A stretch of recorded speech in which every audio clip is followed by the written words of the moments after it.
13 मई को चौथे चरण की वोटिंग होगी। चौथे चरण में high profile seat Kannauj seat पर भी वोट पड़ेंगे। इसीलिए इस हाई प्रोफाइल सीट पर जीत हासिल करने के लिए आज राहुल और अखिलेश ने एक मंच पर आकर जनता से वोट मांगे। पार्टियां अलग अलग हैं, नेता भी अलग अलग हैं, लेकिन मकसद एक है, किसी भी तरह बीजेपी को हराना। आज इसी मिशन को आगे बढ़ाते हुए 7 साल बाद राहुल गांधी और अखिलेश यादव एक बार फिर चुनावी मंच पर दिखे। दोनों ने कानपुर और कन्नौज में रैलियां की, लोगों से वोट मांगे, लोगों को बताया कि बीजेपी को क्यों वोट नहीं देना है और इंडी गठबंधन को क्यों चुनना है। आपको दोनों की बातें हम कुछ देर में सुनाएंगे, लेकिन पहले आपको थोड़ा पीछे लेकर चलते हैं। बात वर्ष 2017 की है, जब यूपी में विधानसभा चुनाव थे। उस वक्त कांग्रेस और समाजवादी पार्टी ने बीजेपी को हराने के लिए गठबंधन किया था। राहुल और अखिलेश ने संयुक्त रैलियां की थी। यूपी के 2 लड़कों की जोड़ी ने उस समय खूब सुर्खियां बटोरी थी।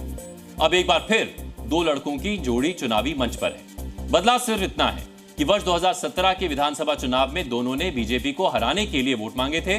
अब दोनों लोकसभा चुनाव में बीजेपी को हराने के लिए वोट मांग रहे हैं। साल 2017 में राहुल और अखिलेश बीजेपी के रथ को नहीं रोक पाए थे, लेकिन इस बार दोनों ने बीजेपी के कमल को खिलने से रोकने के लिए पूरा जोर लगा रखा है। यहां पे इंडिया गठबंधन की जीत होगी, अखिलेश यादव की जीत होगी। और उत्तर प्रदेश में आप देखना, मैं आपको लिख के दे रहा हूं, उत्तर प्रदेश में इंडिया गठबंधन का तूफान आ रहा है। आप लिख के ले लो, यहां पे बीजेपी की सबसे बड़ी, देश में सबसे बड़ी हार उत्तर प्रदेश में होने जा रही है। लिख के ले लो। ये लोग जो हमारे आपके पीछे और संविधान के पीछे पड़े हैं, जो अपने आप को कहते थे कि डबल इंजन की सरकार है, ये बड़ी बड़ी होर्डिंगें आप इनकी देखो, जो बड़ी बड़ी होर्डिंग लगाए हैं, जो अपने आप को डबल इंजन की सरकार कहते थे, उनका एक इंजन गायब है। और जिस इंजन के लिए वोट मांगने आ रहे हैं, वो खटारा इंजन तो कहीं होर्डिंग पे दिखाई नहीं दे रहा है। आप सोच रहे होंगे कि कन्नौज तो समाजवादी पार्टी का गढ़ है, फिर अखिलेश को किस बात का डर है जो उन्हें राहुल के साथ मिलकर रैली करनी पड़ी। दरअसल वर्ष 2019 लोकसभा चुनाव में कन्नौज सीट पर समाजवादी पार्टी की तरफ से डिंपल यादव उतरी थी, लेकिन बीजेपी के उम्मीदवार सुब्रत पाठक ने डिंपल को हरा दिया था। इस सीट को फिर से सपा की झोली में डालने के लिए इस बार पार्टी के मुखिया अखिलेश यादव खुद चुनाव मैदान में उतरे हैं और उनका मुकाबला बीजेपी के सुब्रत पाठक से ही है। यानी इस सीट पर इस बार अखिलेश के लिए कड़ा मुकाबला है। उन्हें पिछली बार डिंपल यादव को मिली हार का बदला भी लेना है और अपने गढ़ में वापसी भी करनी है। कन्नौज में चौथे चरण यानी 13 मई को वोट पड़ेंगे। उससे पहले राहुल और अखिलेश की रैली से इंडी गठबंधन को भी बहुत उम्मीद है। कन्नौज और कानपुर में राहुल अखिलेश ने मोर्चा संभाला तो अमेठी में प्रियंका गांधी ने कांग्रेस उम्मीदवार किशोरी लाल शर्मा के लिए वोट मांगे और बीजेपी से कई सवाल पूछे। मोदी जी की सरकार ने परिस्थिति ये बनाई है कि 45 सालों में सबसे ज्यादा बेरोजगारी आज है। 70 करोड़ लोग बेरोजगार हैं, 30 लाख पद खाली पड़े हैं, लाखों बच्चे खाली हैं, घूम रहे हैं बेरोजगार। पद खाली है, तुम पद नहीं भरोगे। तो ये परिस्थिति बन गई है। जहां जहां से रोजगार बनता था, खेती से बनता था, खेती को तो ठप कर दिया इन्होंने। जीएसटी डाल के सामानों पे, पेट्रोल डीजल महंगा हो गया है। कन्नौज और अमेठी सीट की कहानी भी एक जैसी ही है। कन्नौज में 1998 से 2019 तक सपा की साइकिल दौड़ी थी, तो अमेठी में वर्ष 1999 से 2019 तक पंजा बहुत मजबूत था।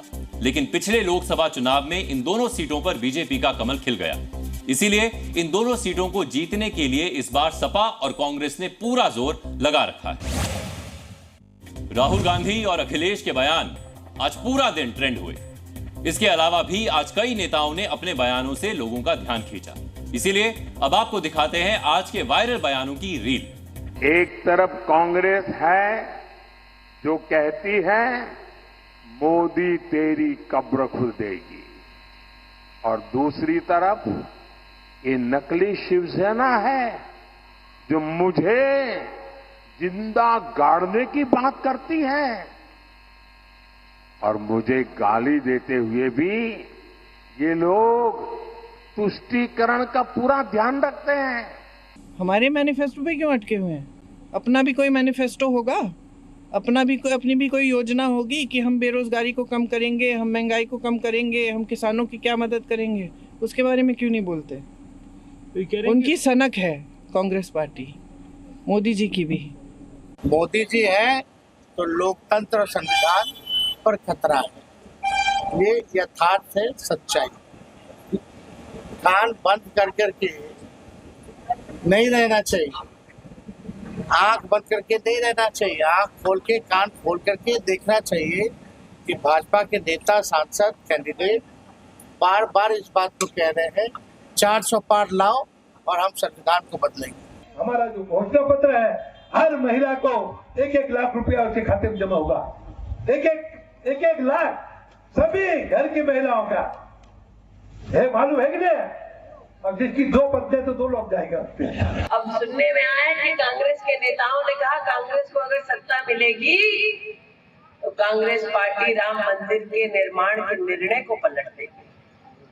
हम कह गुड्डू उनसे कि भैया हम रहते हैं गौरीगंज, हमारे यहाँ हनुमानगढ़ी का हनुमान जी का मंदिर है, कांग्रेस में हिम्मत हो तो मंदिर की ध्वजा हाथ लगा कर दिखाओ, ईंट से ईंट ना बजा दी तो हम भी अमेठी वाले हैं।